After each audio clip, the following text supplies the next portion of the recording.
जय श्री राधे कृष्णा। लक्ष्मी नारायण भगवान की जय। संतोषी मैया की जय। प्रिय भक्तजनों, आज शुक्रवार के दिन आप सुनेंगे संतोषी माता की व्रत कथा। एक बुढ़िया थी और उसके 7 बेटे थे। 6 बेटे कमाने वाले थे और एक बेटा निकम्मा था। बुढ़िया माँ 6 पुत्रों की रसोई बनाती, भोजन कराती और पीछे से जो कुछ बचता वह 7वें पुत्र को दे देती। परंतु वह बड़ा भोला भाला था, मन में कुछ विचार नहीं करता था। एक दिन वह उसकी बहू से बोला, देखो मेरी माता का मुझ पर कितना प्रेम है। वह बोली, क्यों नहीं, सबका जूठा बचा हुआ तुमको खिलाती है। वह बोला, ऐसा भी हो सकता है क्या? मैं जब तक आँखों से ना देखूं मान नहीं सकता। बहू ने हंसकर कहा, देख लोगे तब तो मानोगे। कुछ दिन बाद बड़ा त्योहार आया। घर में 7 प्रकार के भोजन और चूरमा के लड्डू बने। वह जांचने को सर के दर्द का बहाना कर पतला कपड़ा सिर पर ओढ़कर रसोई घर में सो गया और कपड़े में से सब देखता रहा। शेहोबाई भोजन करने आए। उसने देखा माँ ने उनके लिए सुंदर सुंदर आसन बिछाए, 7 प्रकार की रसोई परोसी। वे आग्रह करके जिमाती रही। वह देखता रहा। शेहोबाई भोजन करके उठे तब माँ ने उनकी जूठी थालियाँ में से लड्डुओं के टुकड़ों को उठाया और एक लड्डू बनाया। जूठन साफ करके बुढ़िया माँ ने पुकारा, उठ बेटा, शेहोबाई भोजन कर गए, अब तू ही बेटा बाकी है, उठ और तू कब खाएगा? वह कहने लगा, माँ मुझे भोजन नहीं करना, मैं परदेश जा रहा हूँ। माता ने कहा, कल जाता तो आज ही जा। वह बोला, हाँ हाँ आज ही जा रहा हूँ। यह कहकर वह घर से निकल गया। चलते समय उसे बहू की याद आई। वह गौशाला में कंडे थाप रही थी। वह उसे जाकर बोला कि मेरे पास तो कुछ नहीं है, ये अंगूठी है सो ले लो और अपनी कुछ निशानी मुझे दे दो। वह बोली कि मेरे पास क्या है, ये गोबर भरा हाथ है। यह कहकर उसकी पीठ में गोबर के हाथ की थाप मार दी और वह चल दिया। चलते चलते दूर देश में पहुंचा। वहां पर एक साहूकार की दुकान थी। वहां जाकर बोला, भाई मुझे नौकरी पर रख लो। साहूकार को नौकर की ज़रूरत थी। साहूकार उससे बोला, तू नौकरी पर रह जा। लड़के ने पूछा, तनख्वाह क्या रहेगी? साहूकार ने कहा, काम देखकर दाम मिलेंगे। साहूकार की नौकरी मिल गई। वह सवेरे 6 बजे से रात्रि 12 बजे तक नौकरी करने लगा। कुछ दिनों में दुकान का लेन देन, हिसाब किताब, ग्राहकों को माल बेचना, सारा काम करने लगा। साहूकार ने 7-8 नौकर थे। वह सब चक्कर खाने लगे कि ये नया नौकर बहुत होशियार बन गया है। सेठ ने भी काम देखा और 3 महीने के अंदर ही उसे मुनाफे का साझेदार बना लिया। 12 वर्ष में वह नामी सेठ बन गया और मालिक सारा कारोबार उस पर छोड़कर बाहर चला गया। अब बहू पर क्या बीती वह सुनो। सास ससुर उसे दुख देने लगे। सारी गृहस्थी का काम करा के उसे लकड़ी लेने जंगल में बेचते। इस बीच घर की रोटियों के आटे से भी जो भूसी निकलती उसकी रोटी बनाकर रख दी जाती और फूटे नारियल की नरेली में पानी। इस तरह दिन बीतते रहे। एक दिन वह लकड़ी लेने जा रही थी कि रास्ते में बहुत सी स्त्रियां संतोषी माता का व्रत करती दिखाई दी। वहाँ एक खड़ी होकर कहने लगी, बहनों ये तुम किस देवता का व्रत करती हो और इसके करने से क्या फल होता है? इस व्रत के करने की क्या विधि है? यदि तुम अपने इस व्रत का विधान मुझे समझाकर कहोगी तो मैं तुम्हारा बड़ा एहसान मानूंगी।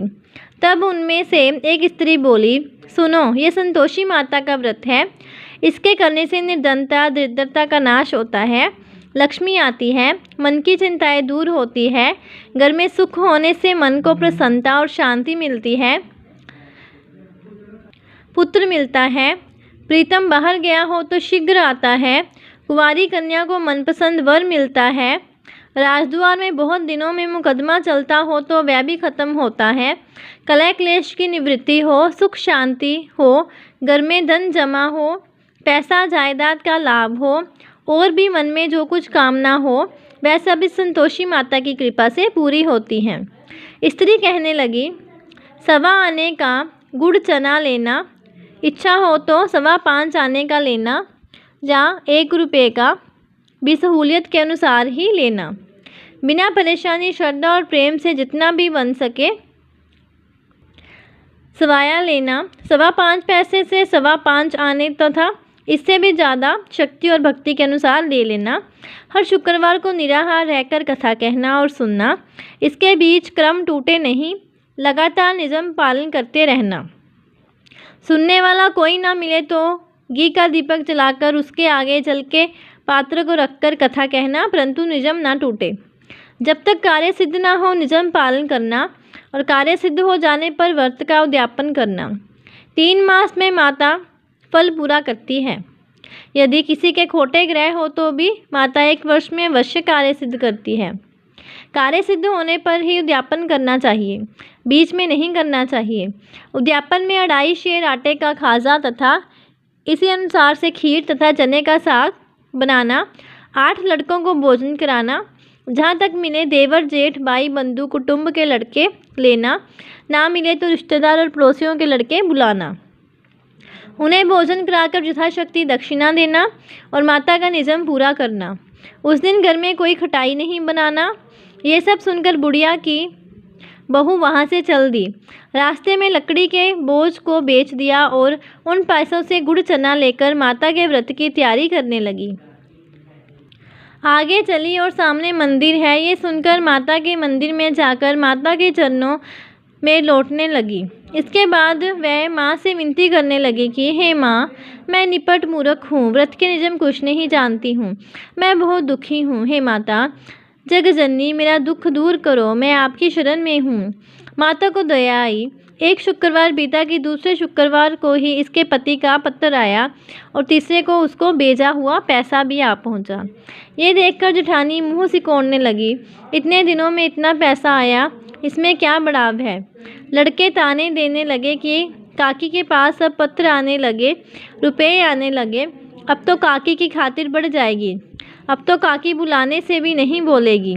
बेचारी सरलता से ये कहती है कि भैया पत्र आएगा, रुपए आएंगे तो हम सब के लिए अच्छा है।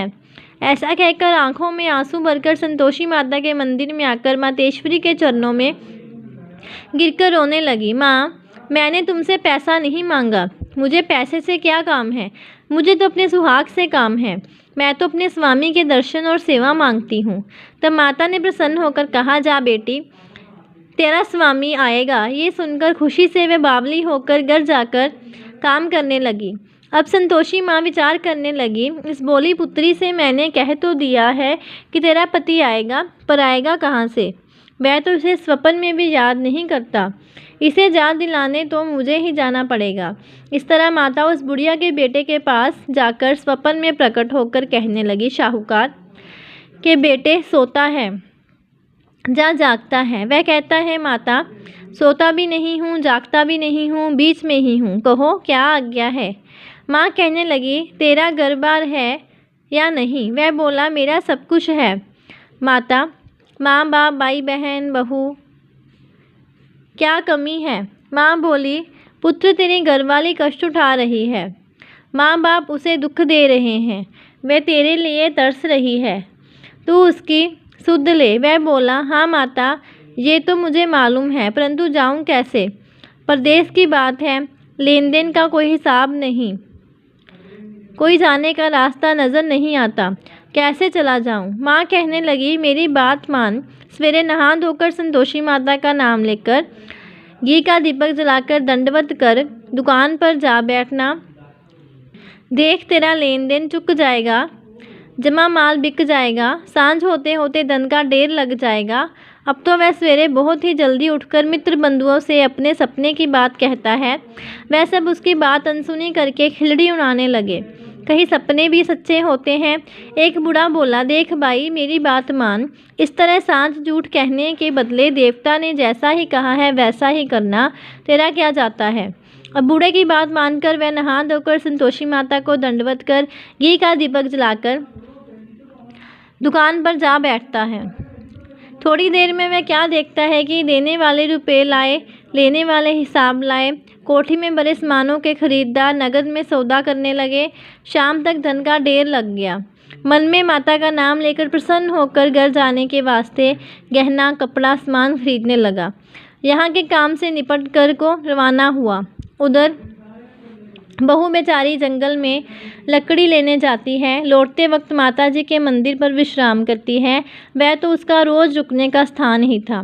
दूर धूल उड़ती देखकर वह माता से पूछती है, हे माता, ये धूल कैसे उड़ रही है? माँ कहती है, पुत्री, तेरा पति आ रहा है। अब तू ऐसा कर, लकड़ियों के 3 बोझ बना ले। एक नदी के किनारे रख, दूसरा मेरे मंदिर पर और तीसरा अपने सिर पर रख। तेरे पति को लकड़ी का गड्ढा देखकर मोह पैदा होगा।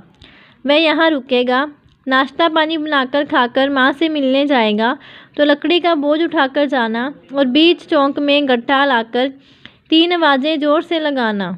लो सासू जी, लकड़ियों का गड्ढा लाई हूँ, भूसी की रोटी दो, नारियल के खोपड़े में पानी दो, आज कौन मेहमान आया है। माँ की ये बात सुनकर वह बहुत अच्छा माताजी कहकर प्रसन्न मन होकर लकड़ियों के 3 गट्ठे ले आई। एक नदी के तट पर, एक माता के मंदिर पर रखा। इतने में ही वह मुसाफिर आ पहुंचा। सूखी लकड़ी देखकर उसकी इच्छा हुई कि अब यहीं निवास करे और भोजन बनाकर खा पीकर गांव जाए। इस प्रकार भोजन बनाकर विश्राम लेकर गांव को गया। उसी समय बहू सिर पर लकड़ी का गट्ठा लिए आती है। उसे आंगन में डालकर जोर से 3 आवाज़ देती है, लो सासू जी, लकड़ी का गट्ठा लो, भूसी की रोटी दो, नारियल के खोपड़े में पानी दो, आज कौन आया है। ये सुनकर उनकी सास अपने दिए हुए कष्टों को बुलाने हेतु कहती है, बहू, ऐसा क्यों कहती हो? तेरा मालिक ही तो आया है। बैठ, मीठा भात खाकर कपड़े गहने पहन। इतने में आवाज़ सुनकर उसका स्वामी बाहर आता है और अंगूठी देखकर व्याकुल हो जाता है। माँ से पूछता है, माँ, ये कौन है? माँ कहती है, बेटा, ये तेरी पत्नी है। आज 12 वर्ष हो गए जब से गया है, तब से सारे गांव में जानवर की तरह भटकती फिरती है। कामकाज करता कुछ करती नहीं, 4 समय आकर खा जाती है। अब तुझे देखकर भूसी की रोटी और नारियल के खोपड़े में पानी मांगती है। वह लज्जित होकर बोला, ठीक है माँ, मैंने इसे भी देखा और तुम्हें भी। अब मुझे दूसरे घर की चाबी दो तो मैं उसमें रहूँगा। ठीक है बेटा, जैसी तेरी मर्जी। ये कहकर माँ ने चाबी का गुच्छा उसे दे दिया। उसने लेकर दूसरे कमरे को खोलकर सारा सामान जमाया और एक दिन में ही वहाँ राजा के महल जैसा ठाट बाट बन गया। अब क्या था, वह सुख भोगने लगी। इतने में अगला शुक्रवार आया। उसने अपने पति से कहा, मुझे माता का उद्यापन करना है। उसका पति बोला, बहुत अच्छा, कर लो, अपनी खुशी से ये भी कर लो। तुरंत ही वह उद्यापन की तैयारी करने लगी। जेठ के लड़के को भोजन के लिए कहने लगी। उसने मंजूर किया, परंतु पीछे जेठानी अपने बच्चों को सिखाती है, देखो, भोजन के समय सब लोग खटाई मांगना, जिससे इसका उद्यापन पूरा ना हो। लड़के खाना खाने आए, खीर पेट भरकर खाई, परंतु बात याद आते ही कहने लगे, हमें कुछ खटाई खाने को दो, खीर खाना हमें बाता नहीं। ये देखकर रुचि होती है। बहू कहने लगी, खटाई किसी को नहीं दी जाएगी, ये तो संतोषी माता का प्रसाद है। लड़के उठकर खड़े हुए और बोले, पैसे लाओ। बोली बहू कुछ जानती नहीं थी, सो उन्हें पैसे दे दिए। लड़के उसी समय उठकर इमली लेकर खाने लगे। ये देखकर बहू पर माता ने कोप किया। राजा के दूत उसके पति को पकड़ कर ले गए और जेठ जेठानी मन माने खोटे वचन कहने लगे। लूट लूट कर धन इकट्ठा कर लिया था, सो राजा के दूत उसे पकड़ कर ले गए हैं। अब सब मालूम हो जाएगा जब जेल की रोटी खाएगा। बहू से ये वचन सहन नहीं हुआ। रोती रोती माता के मंदिर में गई और बोली, हे माता, तुमने ये क्या किया? साकर क्यों रुलाती हो? माता बोली, पुत्री, तूने उद्यापन करके मेरा व्रत भंग किया, इतनी जल्दी सब बातें भुला दी। वह कहने लगी, माता, भूली तो नहीं हूँ, ना कुछ अपराध किया है। मुझे तो लड़कों ने भूल में डाल दिया, मैंने भूल से उन्हें पैसे दे दिए, मुझे क्षमा करो। माँ बोली, ऐसे भी कहीं भूल होती है?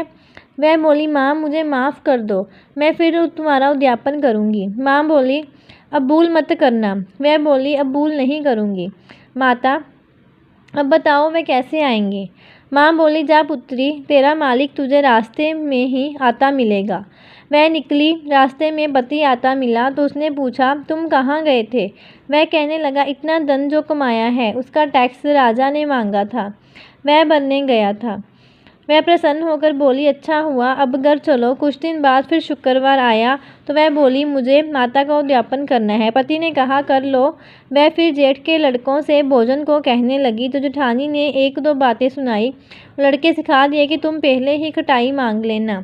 लड़के कहने लगे कि हमें खीर खाना नहीं भाता, कुछ खटाई खाने को दो। तो बहू बोली, खटाई खाने को नहीं मिलेगी, खाना हो तो खाओ। ये कहकर ब्राह्मणों के लड़के लाकर भोजन कराने लगी। यथाशक्ति दक्षिणा की जगह एक एक फल उन्हें दिया। इससे संतोषी माता प्रसन्न हो गई। माता की कृपा होते ही 9वें मास उसको चंद्रमा के समान सुंदर पुत्र प्राप्त हुआ। वह पुत्र को लेकर प्रतिदिन माता जी के मंदिर को जाने लगी। माँ ने सोचा कि ये हर रोज आती है, आज क्यों ना मैं ही इसके घर चलूं, इसका आसरा देखूं। तो सही ये विचार कर माता ने भयानक रूप बनाया। गुड़ और चने से सना मुख, ऊपर से सुंड के समान होंठ, उस पर मक्खियाँ बिनबिना रही हैं। दहलीज पे पैर रखते ही उसकी सास चिल्लाई, देखो कोई चुड़ैल डाकनी चली आ रही है, लड़कों इसे भगाओ, नहीं तो किसी को खा जाएगी। लड़के डरने लगे, चिल्लाकर खिड़की बंद करने लगे। बहू रोशनदान में से देख रही थी। प्रसन्नता से पागल होकर चिल्लाने लगी कि आज मेरी माता मेरे घर आई है। ये कहकर बच्चे को दूध पिलाने से हट जाती है। इतने में सास का क्रोध फूट पड़ा। वह बोली कि इसे देखकर कैसे उतावली हुई है, जो बच्चे को पटक दिया। इतने में माँ के प्रताप से यहाँ देखो वहाँ लड़के ही लड़के नजर आने लगे। बहू बोली, माँ जी मैं जिनका व्रत करती हूँ ये वह संतोषी माता है।